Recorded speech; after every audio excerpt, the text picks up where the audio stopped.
Nation, it's Brad Pittman. You're listening to the Small Bites Podcast, brought to you by Joe's Underground.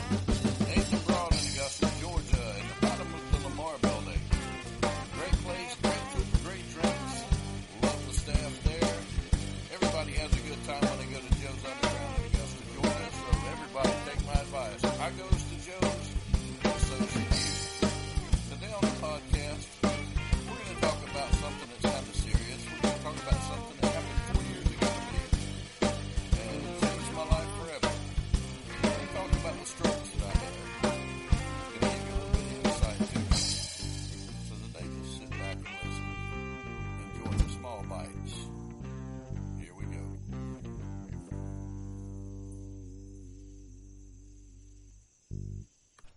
Good morning, Smoke Meat Nation. How are you? I'm your host, Brad Pittman. Welcome to the Small Bites here on the Smoke Meat Podcast.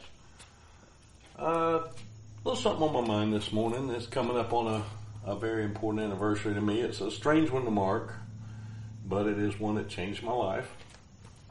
August 19th of 2015. Of course, y'all know I'm a paramedic, been one for a long time. Was on an ambulance, and I didn't feel right.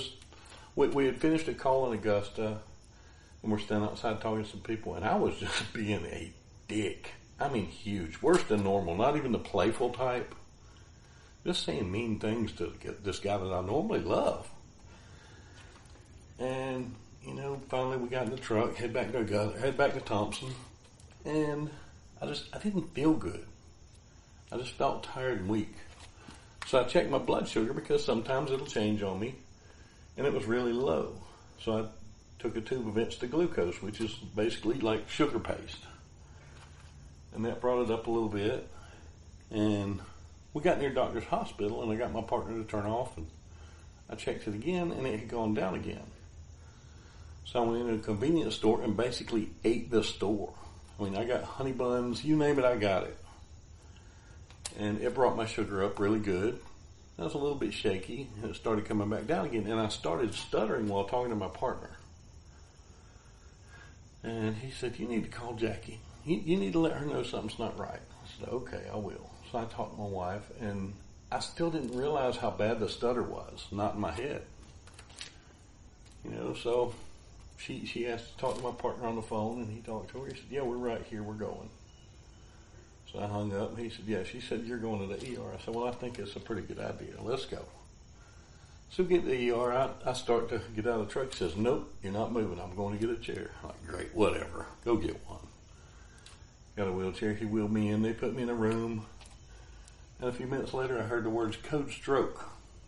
And I'm like, okay, yeah, I'm going to be here forever now. They're going to be dealing with that. And all of a sudden, the room was swarmed with nurses and docs. I'm like, oh, shit, that's me, really?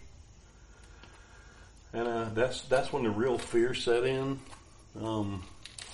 If you've never had one, I don't recommend it.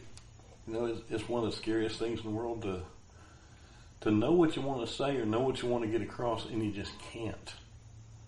Inside, everything's great. Outside, nothing's working right. And that's terrifying.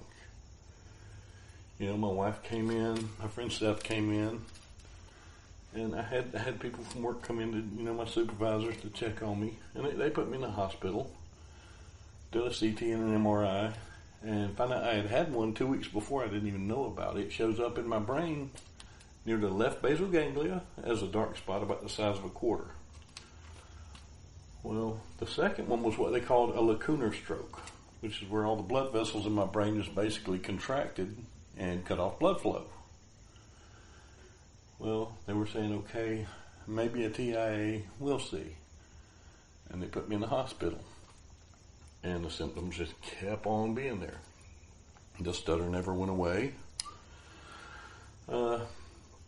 I cried a lot. I forgot a lot of things. I had so many holes in my memory. I couldn't even remember how to be a paramedic. And I've done that my entire adult life. I would lose words. And it was so frustrating. I hated everything during this. And, all I could do was sit at home. I couldn't do anything, I'd putter around. I was lucky. It didn't get me physically. Everything was in my head, but it didn't get me physically. I was so lucky. And, I was on Facebook some, and everybody was telling me, and I'm not very proud of this part of it, but it is a part of my story, so I'm going to tell it. Everybody told me God has a plan. And I was raised in the church. I'm saved. I know where I'm going when I die. But during that time, I didn't understand that. I didn't understand the plan. All I knew was, I'm not me. I can't do what I've always done. I can't help people. I can't even drive right now. What's going on, And I got so sick of hearing about this plan. And I just kind of shut off from a lot of people over that sentence. And me and God did a lot of talking. We did a lot of arguing. And, I did a lot of arguing. He just listened and just kind of sat there looking at me down from above and saying, there's a plan, shut up. There's a plan. You just need to shut up now. Just wait. And, I feel so horrible that I argued with God, because that's not me. And I finally sat back and realized, got to be a plan. I had some very good friends that helped me through all this. Blake, we've got a friend who loves to hunt. He hunts deer, and he's got a lot of hogs on his property. But he doesn't like wild meat, so when he hunts, he gives the meat away to somebody who's going to eat it. He doesn't waste it.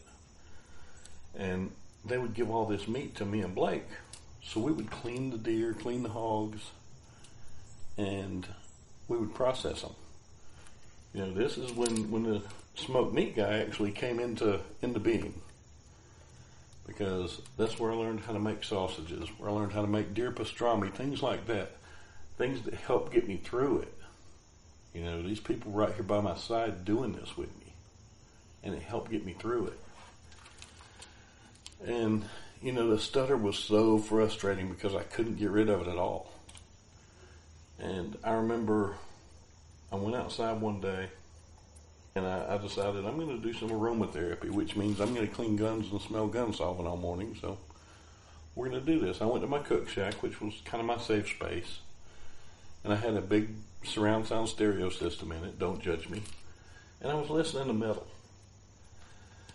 And cleaning my guns. Doing fine. And everybody had told me about Mel Tillis. Oh man, he can sing, but he can't talk. Try singing. And I had tried that. And it don't work. It just did not work for me. And my cousin had played me a song by a guy named Monty Montgomery. Anybody that doesn't know Monty Montgomery needs to look him up as soon as possible and listen to everything he's ever done. He is amazing on the guitar. He plays an acoustic electric Alvarez, and that's the only one he's played his main career.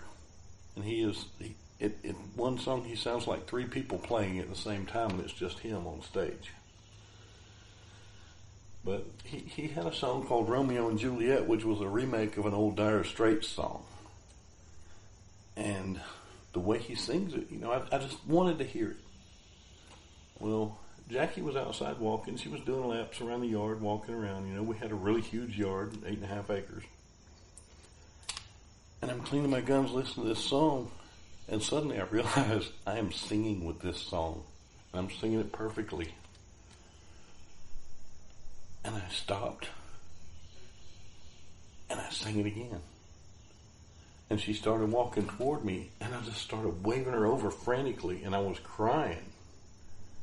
And she ran toward me. She's like, what's wrong? I said, just watch. And I played it again, and I sang it again perfectly. And when it was over, if I talked slow, I got to tell my wife one of the first clear I love yous I'd given her in a couple of months, which was amazing. I listened to this song and sang it probably 30 times that night. And, I sent him a message on Facebook. I'm not the big fanboy who, I love your movies and all this for everybody in the world, but he needed to know that made a difference with me. And I sent him a message and told him the story, and just for shits and giggles, I said, here's my number. If you ever want to talk, I'm here. And a little while later, the 2 days before my birthday, I'm laying there in the bed, and my phone rings. And I'm like, great, somebody else wants money now. I look and it's from Texas. I'm like, I don't owe anybody in Texas. I don't have any bills from Texas, but let's see. So I pick up my phone and the guy says, hey, is this Brad? I said, yeah, because the stutter was gone because of that song. I had worked so hard on that. And I said, yeah, this is Brad. Who's this?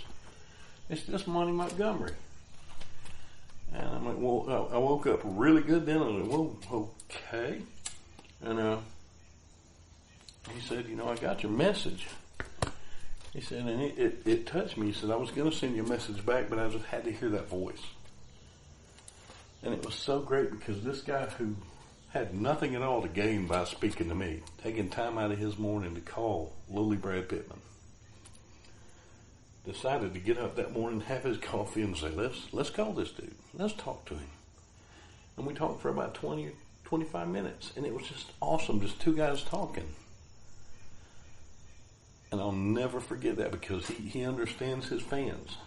He's not ultra famous guy who is too good to speak to anybody. He's ultra famous guy who cares about the people that listen to him, and that'll always go a long way with me. And hopefully, if I ever get famous, I'm going to be the same way.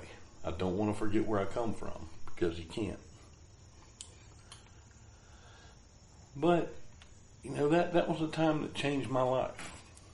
It took me off of an ambulance, which I had done most of my adult life, which was a very hard thing to get used to. I worked in a couple of restaurants, and I worked at a grocery store. Did not dig the grocery store at all. Loved the restaurants, but I was the new guy, and it was hard to get a lot of time there, so, had to pay the bills, so I wound up at an ER somewhere. Not going to say where. And, we had moved, and I knew no one here. Not a soul. And when I got into this ER, everybody just opened their arms. I was family immediately. And it was so amazing. Because I'd never had that happen that fast. And now, when the stutter comes back, or I have crying days, or I have rage days, anything that happens with the stroke, they put up with it. They deal with it. They help me get through it. They work with me. And they understand. They watch me. They take care of me. And it's so great. It's such a big family. And I love every one of them because of this. They're one of the reasons why I'm out here smoking butts this time of morning, because I'm taking some to work just because they put up with my bad shit. Well, this is a little bit longer episode of the Small Bites than we usually get, but it's a fairly serious one, and it's a good one. It's just a little bit of insight about me. But I figured it, let y'all get to know a little bit about me in time. But I appreciate y'all listening. This has been the Small Bites. They're brought to you by Joe's Underground, 8th and Broad in Augusta, Georgia. Great little club. Always has good entertainment, good people, and good times. Thank you so much for listening to the Small Bites. I'm out.